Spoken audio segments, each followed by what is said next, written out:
Hey guys, welcome back to the blog. और आजकल आप लोग देख ही रहे कि UK07 राइडर अपने बिग बॉस OTT 17 में गए थे। तो एक वीडियो उनकी आजकल ज़्यादा सोशल मीडिया पर वायरल हो रही है एक्सपोज करने की। ऐसा क्या किया अनुराग दोबल के साथ बिग बॉस ने, आइए देखते हैं। सो हेमलो अनटोल्ड जी, मेरा ट्रुथ। नाम अनुराग डोभाल है एंड ये मेरी बिग बॉस की अनटोल्ड स्टोरी है। ना ही ये कभी टीवी पर दिखाई गई, ना ही मेरी साइड ऑफ द स्टोरी कभी लोगों को बताई गई। केवल एक वो साइड दिखाया गया टीवी पर जो लोगों को कभी अच्छा ना लगे। बट आज मैं आपको अपनी साइड ऑफ द स्टोरी बताने वाला हूँ बिग बॉस सीजन 17 में मेरे साथ क्या क्या हुआ है। शुरू करता हूँ 15 अक्टूबर से, जहाँ मेरी फर्स्ट एंट्री थी बिग बॉस सीजन 17 के घर में। बहुत अच्छी शुरुआत हुई थी, एक बहुत बड़ा सपना कंप्लीट हुआ था, क्योंकि मैं एक बहुत कॉमन मिडिल क्लास फैमिली से आता हूँ एंड मैंने अपनी ज़िंदगी के 4 साल यूट्यूब प्लेटफॉर्म को दिए थे। एंड सही यूट्यूब बात है भाई। प्लेटफॉर्म से टीवी पर आना मेरे लिए एक बहुत बड़ी बात थी। जब मेरा फर्स्ट डे सलमान सर के साथ शूट 70 हुआ लाख ना, तो मैं अपनी सब्सक्राइबर है भाई। ज़िंदगी का सबसे UK07 अच्छा राइडर सपना है, जी रहा था। बट उत्तराखंड के मुझे कोई नहीं पता दोस्तों था से कि ये नहीं है। मेरी ज़िंदगी का सबसे बुरा टाइम पीरियड बनने वाला है बिग बॉस के घर में।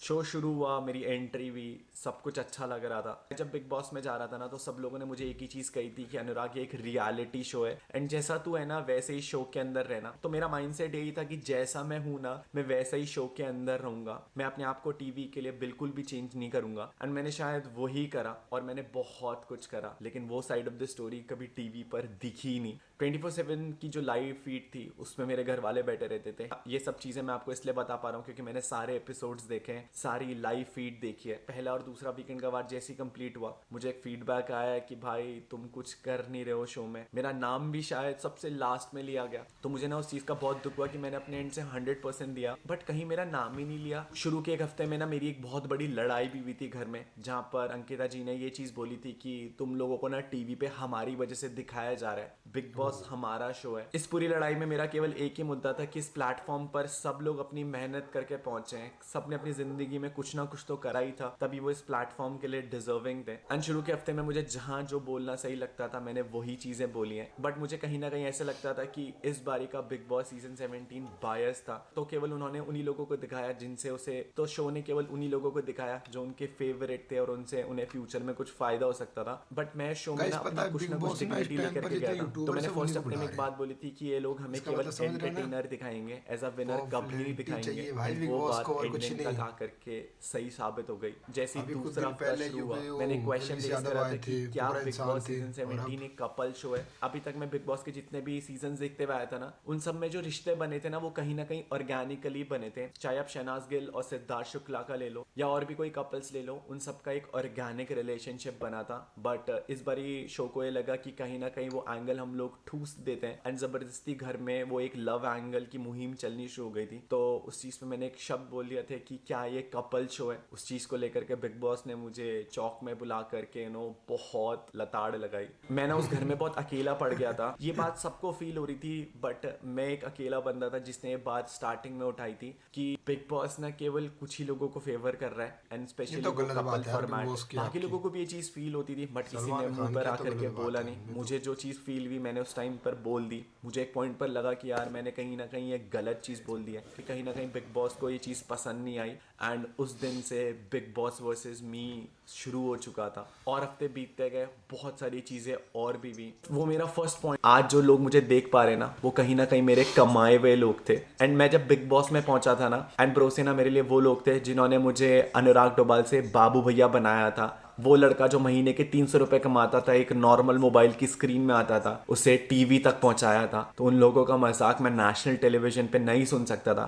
मेरे को कन्फेशन रूम में बुलाया गया, मैं बहुत परेशान था। मैंने हम्बली बिग बॉस को रिक्वेस्ट करके बोला कि बिग बॉस प्लीज, आपको गेम के रिगार्डिंग कोई भी फीडबैक देना है आप मेरे रिगार्डिंग फीडबैक दे सकते हैं, बट प्लीज मेरी कम्युनिटी को इसमें इंक्लूड मत करिए। एंड मैंने यही चीज़ बिग बॉस के सामने रखी एंड यही चीज़ मैंने सलमान सर के सामने रखी कि एटलीस्ट कि प्लीज मेरी कम्युनिटी का मजाक मत बनाइए, क्योंकि ब्रोसेना के साथ ना मैं बहुत ज्यादा इमोशनली कनेक्टेड था। एंड मैंने हमेशा से सुना था कि बिल्कुल भाई, बिग बॉस मेहनत एक तो ऐसा बहुत घर है करी है जहां पर UK07 आप राइडर अपनी ने। इमोशंस एक्सप्रेस कर सकते हैं, अपनी बातें एक्सप्रेस कर सकते हैं। बट मुझे ये नहीं पता था कि अपनी बातें और अपने इमोशंस एक्सप्रेस करना आपको इतना भारी पड़ सकता था कि सलमान सर जो शो के होस्ट थे, उन्होंने मेरे से बात करने के लिए सीधा मना कर दिया था कि मैं इस लड़के से बात नहीं करूंगा। मैं आपको बता भी नहीं सकता हूँ कितना अकेला फील होता है जब पूरे घर वाले आपके खिलाफ होते हैं, शो आपके खिलाफ होता है, बिग बॉस आपके खिलाफ होते हैं एंड सलमान सर आपके खिलाफ होते हैं। अगर आप ऐसे शो में हो जहाँ पर आपका बाहरी दुनिया से कोई संपर्क नहीं है, आप किसी से बात नहीं कर सकते हैं एंड आपको शो के होस्ट के द्वारा ये बातें जब बोल दी जाती हैं कि मैं आपसे बात नहीं करूँगा,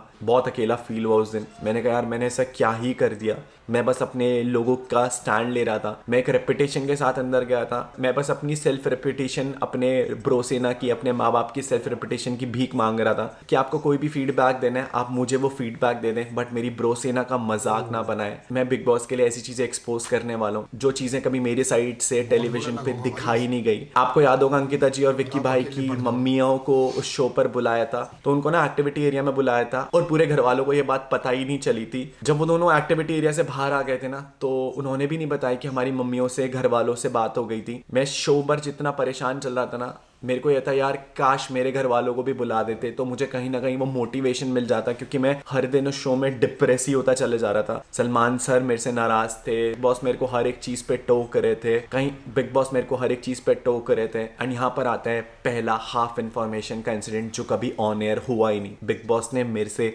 शो के अंदर एक बहुत बड़ा झूठ बोला। उस दिन नॉमिनेशन टास्क था, मुझे याद था, एंड उस दिन मुझे बिग बॉस ने एक चीज बोली कि हमने आपके घर वालों को शो पर बुलाया था आपको मोटिवेट करने के लिए, कि ब्रोसेना कोई शो पर बुलाया था बट वो आई नहीं। ब्रोसेना जानती है कि एक स्टोरी पर हम लोगों ने शहर जाम करे, पूरे भारत में हम लोगों ने एक स्टोरी पर लाख लाख लोग बुलाए। तो मैं बहुत ज्यादा शॉक था कि यार ब्रोसेना क्यों नहीं। ये तो यार बिग बॉस की बहुत गलत बात है यार, मतलब दूसरों की तुम फैमिली बुला रहे हो, अनुराग भाई की हमारी फैमिली नहीं बुला रहे। दुनिया भी हो जाए ना, ये तो भाई रॉन्ग बात है। UK07 राइडर साथ भाई सपोर्ट करिए गाइस। मुझे जब हाफ इन्फॉर्मेशन और तो मुझे दोबारा सुनने बात आ रही कि एंट्री हो चुकी है शायद बिग बॉस की भी। मैं बहुत ज्यादा देखो क्या होता है अनुराग भाई के साथ भी, सिस्टम इनका नॉमिनेशन का टास्क खत्म हुआ, मैं बाथरूम में जाकर गाइस देखते रहिए वीडियो को, ऐसी सपोर्ट बनाए रखिए आप लोग।